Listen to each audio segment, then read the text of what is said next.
বৃহস্পতিবার অনুষ্ঠিত হওয়া বাংলাদেশের জাতীয় সংসদ নির্বাচন ঘিরে উত্তপ্ত রাজনৈতিক অঙ্গন। তবে কেবল একটি সাংবিধানিক প্রক্রিয়া নয়, দক্ষিণ এশিয়ার ভূ রাজনীতিতে এক গুরুত্বপূর্ণ মোড় পরিবর্তনের মুহূর্ত হিসেবেও বিবেচিত হচ্ছে বাংলাদেশের এই নির্বাচন। ২০২৪ সালের আগস্টে ছাত্র নেতৃত্বাধীন ব্যাপক আন্দোলনে শেখ হাসিনা সরকারের পতনের পর এটাই প্রথম সাধারণ নির্বাচন। ফলে দেশের অভ্যন্তরীণ ক্ষমতার সমীকরণের পাশাপাশি আঞ্চলিক কূটনীতিতেও পড়তে পারে এর সুদূর প্রসারী প্রভাব। বৃহস্পতিবার অনুষ্ঠিত হওয়া ভোট গ্রহণ পর্বে ভোটের হার মাত্র ৪৮%। আওয়ামী লীগ বিহীন এই নির্বাচনের ফলাফলের দিকে চেয়ে রয়েছে দক্ষিণ এশিয়ার তিন শক্তিধর রাষ্ট্র ভারত, চীন এবং পাকিস্তান। গত এক দশকে ভারত বাংলাদেশ সম্পর্ক সহযোগিতা ও পারস্পরিক দৃঢ় হয়েছিল আস্থার ভিত্তিতে। নিরাপত্তা সমন্বয়, সীমান্ত ব্যবস্থাপনা, জঙ্গিবাদ দমন, ট্রানজিট ও সংযোগ ব্যবস্থার সম্প্রসারণ সব মিলিয়ে এক নতুন উচ্চতায় পৌঁছায় সম্পর্ক। তবে অন্তর্বর্তী সরকারের সময় দু দেশের যোগাযোগে লক্ষ্য করা যায় কিছু শিথিলতা। ফলে নির্বাচন পরবর্তী সরকার কোন নীতিগত অবস্থান নেবে তা নিয়ে কৌতূহল বাড়ছে কূটনৈতিক মহলে। বর্তমানে বাংলাদেশ ন্যাশনালিস্ট পার্টি এগিয়ে রয়েছে নির্বাচনী ফলাফলে।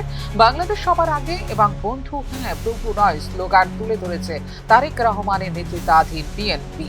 এই বার্তায় একদিকে অভ্যন্তরীণ জনমতকে সংগঠিত করার কৌশল, অন্যদিকে প্রতিবেশী দেশের সঙ্গে সমতার ভিত্তিতে সম্পর্ক পুনর্গঠনের ইঙ্গিত বলে মনে করছেন রাজনৈতিক বিশ্লেষকরা। অতীতে ভারতের সঙ্গে মতপার্থক্য থাকলেও বর্তমান প্রেক্ষাপটে বিএনপি বাস্তববাদী অবস্থান নেবে বলে অনেকের ধারণা। এদিকে জামায়াতে ইসলামীর রাজনৈতিক পুনরুত্থান ও আলোচনায় রয়েছে। সরাসরি ক্ষমতায় না এলেও জোট রাজনীতিতে প্রভাব ফেলতে পারে দলটি। তাদের আদর্শিক অবস্থান নিয়ে নয়াদিল্লির কিছুটা সতর্কতা থাকলেও সাম্প্রতিক সময়ে দলটি বক্তব্য রাখছে তুলনামূলক নরম সুরে। শেখ হাসিনাকে ভারতে আশ্রয় দেওয়ার বিষয়টিও কূটনৈতিক ইস্যুতে পরিণত হতে পারে ভবিষ্যতে। নতুন সরকার যদি প্রত্যার্পণের প্রশ্ন তোলে, তবে তা দু দেশের সম্পর্কের ক্ষেত্রে রূপ নিতে পারে সংবেদনশীল অধ্যায়ে। পাশাপাশি সংখ্যালঘুদের নিরাপত্তা ও অধিকার প্রশ্নে কি অবস্থান নেওয়া হবে সেটিও হয়ে উঠবে পারস্পরিক আস্থার অন্যতম মানদণ্ড। দীর্ঘদিনের অমীমাংসিত তিস্তা জল বন্টন চুক্তি এবং বাণিজ্য ঘাটতির বিষয়টিও নির্বাচন পরবর্তী আলোচনায় পেতে পারে প্রাধান্য। ঢাকা ইতিমধ্যে ন্যায্য ও সমতার ভিত্তিতে সম্পর্কের কথা বলছে, ফলে ভবিষ্যতের কূটনীতি আরও বাস্তববাদী ও লেনদেন ভিত্তিক হতে পারে বলে ধারণা রাজনৈতিক বিশ্লেষকদের। ভারতের দৃষ্টিকোণ থেকে বাংলাদেশ একটি গুরুত্বপূর্ণ প্রতিবেশী রাষ্ট্র। প্রায় ৪,০০০ কিলোমিটার দীর্ঘ সীমান্ত এবং উত্তর পূর্ব ভারতের নিরাপত্তা ও সংযোগের প্রশ্নে ঢাকার সহযোগিতা অপরিহার্য।